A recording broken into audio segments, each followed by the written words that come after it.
Welcome to our journey back in time to discover forgotten vegetables that medieval farmers grew and that we believe need to make a comeback in our modern diets. For centuries, these vegetables provided sustenance and variety to the tables of peasants and kings alike.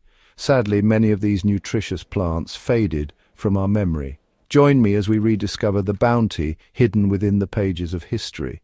From the humble skirret to the curious cardoon, we'll uncover the secrets of these forgotten foods. Our journey begins with skirret, a root vegetable once cherished for its sweet, delicate flavor, often compared to oysters or parsnips. Skirret thrived in medieval monasteries, tended by monks who prized its versatility in the kitchen. Its cultivation dates back centuries, with evidence suggesting it graced the tables of Roman emperors long before it reached Britain. During the Middle Ages, skirret was a staple crop, its sweet, nutty flavor a welcome addition to soups, stews, and even roasted meats. Recently, skirret has experienced a resurgence of interest as chefs and home cooks alike rediscover its unique flavor and versatility. Our next stop takes us to the wild edges of fields and meadows where we encounter Good King Henry, a leafy green with a rich history and a royal name. Once common in European cottage gardens, it was a true sustenance food. With spinach-like leaves and asparagus-like shoots, it's a nutritional powerhouse. In medieval times, it was vital during winter months, providing fresh greens when scarce. Today, it's a forgotten treasure, its culinary potential overlooked. Our journey continues with salsify, a root vegetable with a delicate, oyster-like flavor that earned it the nickname the oyster plant. Salsify was a popular vegetable in medieval times, its unique flavor lending itself to a variety of dishes. It was often boiled or stewed, its delicate flavor enhanced by the addition of butter, cream, or a sprinkle of nutmeg. Cultivating salsify required patience, as the roots needed a full growing season to reach their peak flavor.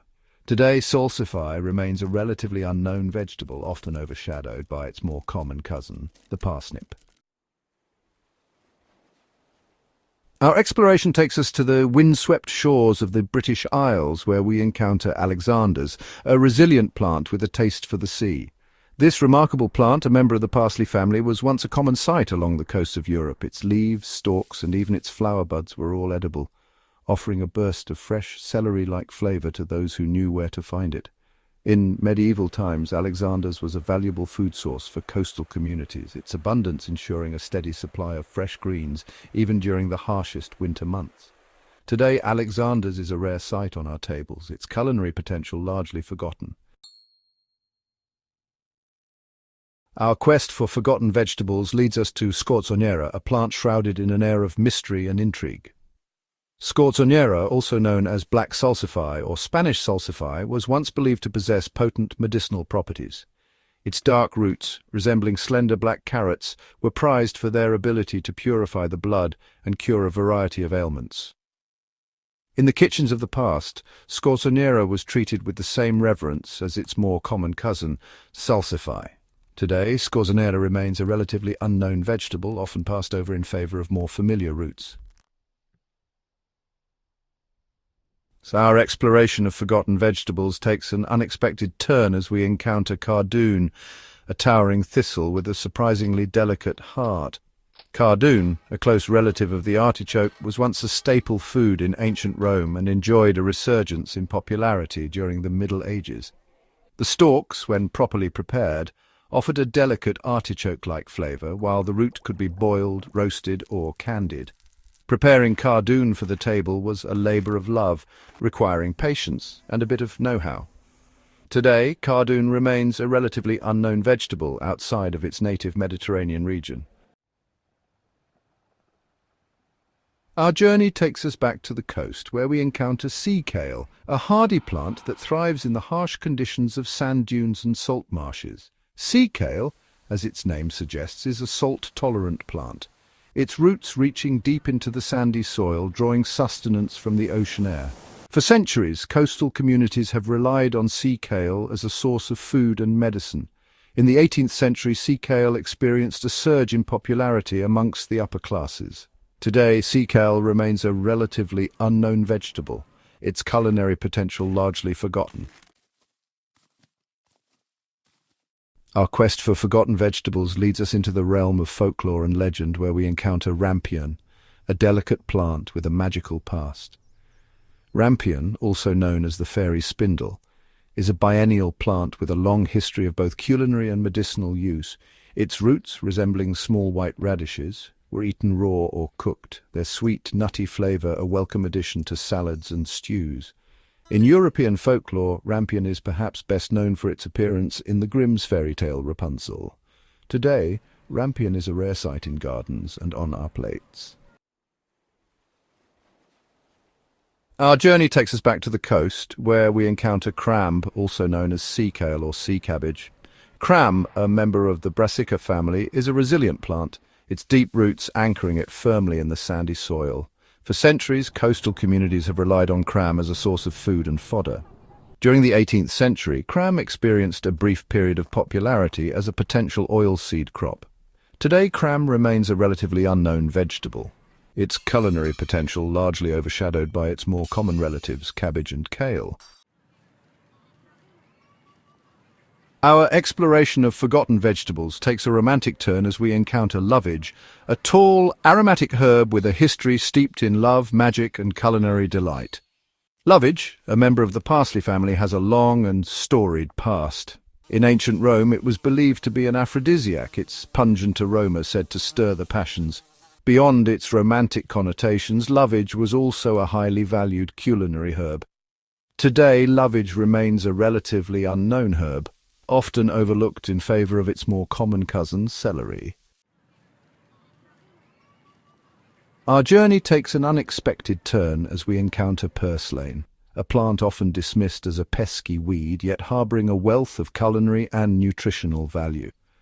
Purslane, a succulent with fleshy jade-green leaves and a slightly tart, lemony flavour, has a long history of use as both food and medicine. In ancient times it was prized for its cooling properties, its succulent leaves offering relief from the heat.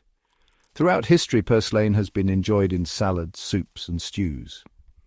Today, purslane is experiencing a resurgence in popularity as chefs and home cooks alike rediscover its unique flavour and nutritional value. Our exploration of forgotten vegetables takes a surprisingly sweet turn as we encounter mallow, a plant whose roots hold the secret to a beloved confection. Mallow, a member of the same family as hibiscus and okra, has a long history of use as both food and medicine. Its leaves, with their mild spinach-like flavour, were eaten raw or cooked, while its roots were used to make a sweet, soothing syrup. In ancient Egypt, mallow was considered a delicacy, its roots prized for their ability to soothe sore throats and coughs. Today, mallow root is still used to make marshmallows, although most commercial versions now rely on gelatin or other gelling agents. Our journey takes us to the wild edges of fields and gardens, where we find fat hen, often dismissed as a weed, yet historically a valuable food source. Related to spinach and quinoa, fat hen is highly nutritious, packed with vitamins and minerals. In scarcity, it was vital nourishment, ensuring even the poorest could eat well. Historically enjoyed in many ways, today it's popular again for its unique flavour and nutrition. Our exploration of forgotten vegetables takes a whimsical turn as we encounter borage, a plant whose star-shaped flowers add a touch of magic to both gardens and plates. Borage, an annual herb with hairy leaves and striking blue flowers, has a long history of use as both food and medicine. Its leaves, with their cool cucumber-like flavour, were added to salads, soups and sauces. The flowers too were edible, their delicate flavour and vibrant colour adding a touch of whimsy to summer drinks and desserts. Today, borage is experiencing a resurgence in popularity as chefs and home cooks alike rediscover its unique flavour and versatility. Our journey concludes with sorrel, a leafy green whose tart, lemony flavour adds a refreshing zing to a variety of dishes. Sorrel, a perennial herb with a distinctive sour flavour, has a long history of use in both European and Middle Eastern cuisines. Its leaves, with their high concentration of oxalic acid, impart a refreshing tartness to salads, soups and sauces. In medieval times, sorrel was prized for its ability to quench thirst and stimulate the appetite. Today, Sorrel is experiencing a resurgence in popularity as chefs and home cooks alike rediscover its unique flavor and versatility. Thank you for joining us on this fascinating journey through time. We have unearthed the stories of forgotten vegetables, each with unique history and flavor. From the sweet notes of skirret to the tartness of sorrel, these plants offer a glimpse into our ancestors' culinary traditions. Let's bring these vegetables back to our tables. Rediscovering these plants expands our culinary horizons and connects us with the past. Don't forget to like, share and subscribe for more intriguing content. Together, let's celebrate these vegetables for their flavor, nutrition and cultural significance.